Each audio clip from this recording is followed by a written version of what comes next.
Good morning, Pradeep. I welcome you, Col Pradeep Kapoor, to this first recording for the playlist Going Strong of the channel Lex Concilium Foundation. Now, Pradeep, you have a formidable presence and inviolable track as an artillery officer while you were in army, commanded a regiment, took part in war. You also, I won't say dabbled, but excelled on stage, in plays, and in modeling. And after your army life, now you are in social work. Now, my first question to you is, how did you land up in social work, and why did you choose this sphere of visually impaired? Well, Nilendra, thank you for inviting me. It was just a matter of chance and coincidence that I was exposed to the world of the blind. And that's what kick-started my compassion and empathy for them. How I got involved with the blind in particular was coincidentally, my father was already doing translations in braille for converting books into braille. And I told him that it's such a waste of time. You're spending hours and hours on doing this, which a machine can do. And he said, "What is it that you are saying?" I said, "A computer software will be able to do what you're doing." So he said, "Come with me, talk to these people with whom I'm working." And that's what started this whole thing of with regard to the blind in particular. Okay. Now, you have set up an NGO. How do you run it? What exactly does it do? This NGO was established after I left service because during service one doesn't have any time.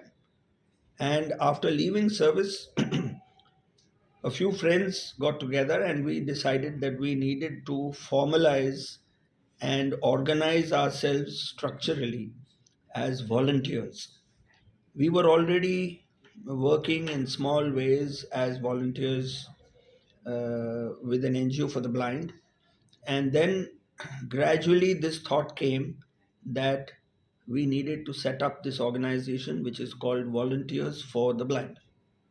And when was that? This was way back in the year 2000. Okay. And Now, you already have more than 2 decades experience. that's right. Okay.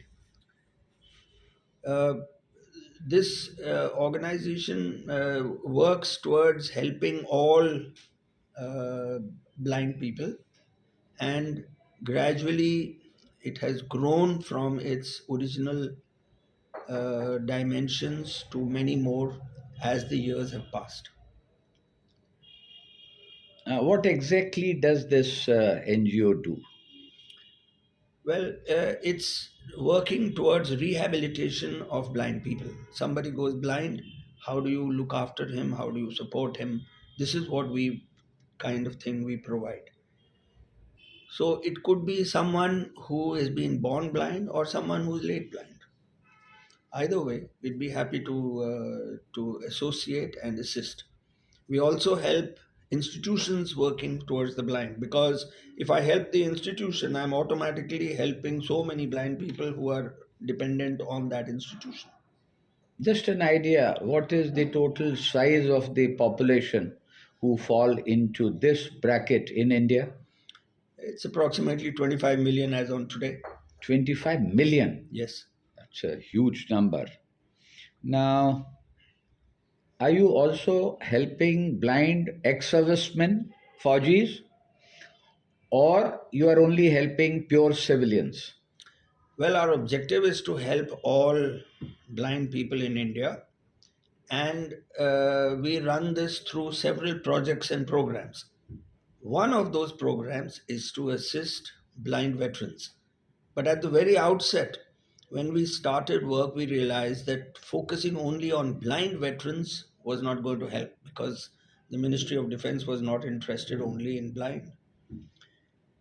Therefore, we expanded the concept to cover all disabilities So now we have a project which assists disabled veterans from the armed forces, all three services. What do you do for them, those disabled ex-servicemen? We are wanting to bring various services to them. And for this, we have been approaching the three service headquarters with requests to organize and structure it, because veterans as well as serving people are disabled and they need these services, but they are not being provided as on today. So, what we are doing is we are trying to redirect these men towards various institutions who provide the same services. Now, this help is, say, with regard to making them more self dependent, or financial help, or psychological help. Can you throw some light on that? All these that you mentioned are there. Besides that, see things like uh, learning braille, mobility, getting devices which are useful, which will enable the person to become more independent, more free. So, all these put together start to impact his life. You mentioned about devices. Can you slightly explain as to what is the function of these devices? Say, for example, you and I take notes or write a phone number down quickly on a piece of paper. A blind person can't do that. So he has to have a device on which the same can be done. If it's a child going to school, he needs to take notes, or even in college. If he is working in an office, then he cannot work in braille. He has to be able to work in the environment in which he has been placed. So these are all done through various devices. Most of these are IT based. And are these devices easily affordable? Some of them are very easily affordable, some are very expensive. It varies. But basic thing to provide these people is the information. Information is not getting through. In our estimate, 90% of blind people do not have access to the right information. So that's one of the major things that we work towards. We provide them the correct information and the source, and we connect them to that source. Pradeep, you spoke about the work that you are doing. For this, you may have set up some guidelines or some doctrines or objectives for yourself. Can you share them with us? Sure. We have three guidelines. First is empowerment, impact, and satisfaction. Now, empowerment is of the blind. But before I come to these, let me give you a little background about the organization as a whole. It's a voluntary organization. So people join knowing fully well that they're not going to be employees, they are going to be volunteers.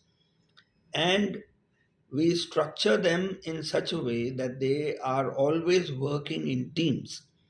These teams are operating at the level of each city where they are located, and there is a larger body, a board of directors, which supervises the work of all the cities as well as national level operations.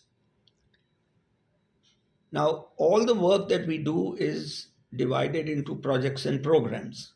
This is how we are executing everything. Coming on to the first guideline, which is empowerment. By constitution, 33% of our volunteers need to be blind themselves. And blind people join most enthusiastically because they would like to help other blind people. Concern for the fellow beings. Yes. We therefore have a huge pool of blind people which can be involved at all levels of functioning in all discussions, and therefore they are consulted at every stage. I found that in most institutions for the blind, able bodied people were making decisions without even involving the blind, which we felt was a flaw. Now, issues which are important to the blind are important for us.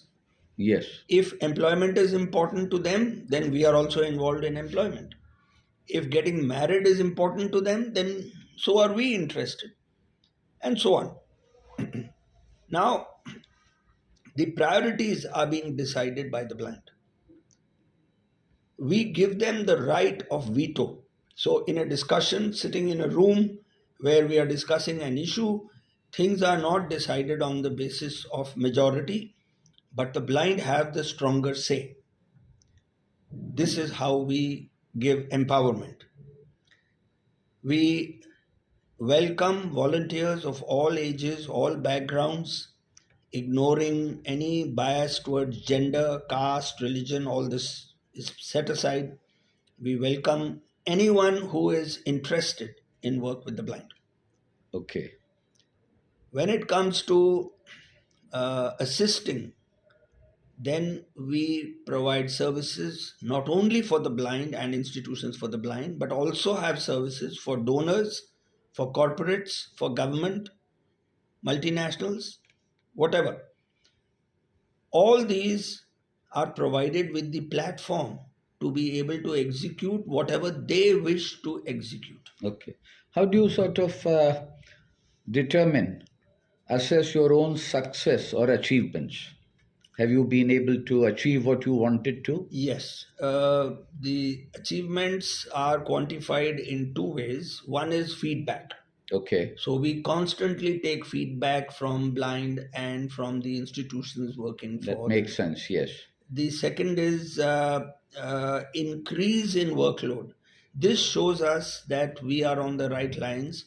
More and more people are depending on the kind of services that we are providing. Okay. And my last question, what is your motivation? What keeps you going? Because here we are talking about going strong. So what keeps you strong?